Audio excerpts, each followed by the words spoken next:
Цяло добър матч. Хубавото е, че си направихме лесен матч, защото успяхме да вкараме в началото, гол в началото и да успокоим нещата, да успокоим играта и видяхте след този гол започнахме да играем по-освободено и се доведе до тази убедителна победа. Вкара, ако не се лъжа, първият гол с глава за Левски този сезон, ако не бъркам. Този сезон, да. Надявам се, че няма да е последния, ще вкараме още повече голове. Дарко, как се обясняваш, че Левски играе добре тук на своя стадион, пък при гостуванията изключваме мача в Перник нещо не се получава? Да, верно е, че като играем на Грена, Левски излезе съвсем по друг начин.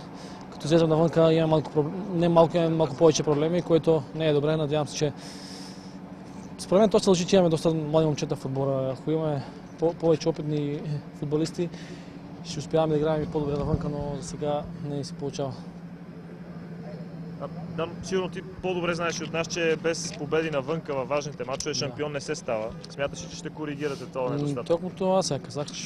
На Грена Левски играе съвсем друг футбол, за разлика от това, като излезе навънка, се представяме в много повече светло. Надявам се, че за нататък ще успяваме да, както казах, ако си искаме да ставим шампиони, трябва да бием навънка.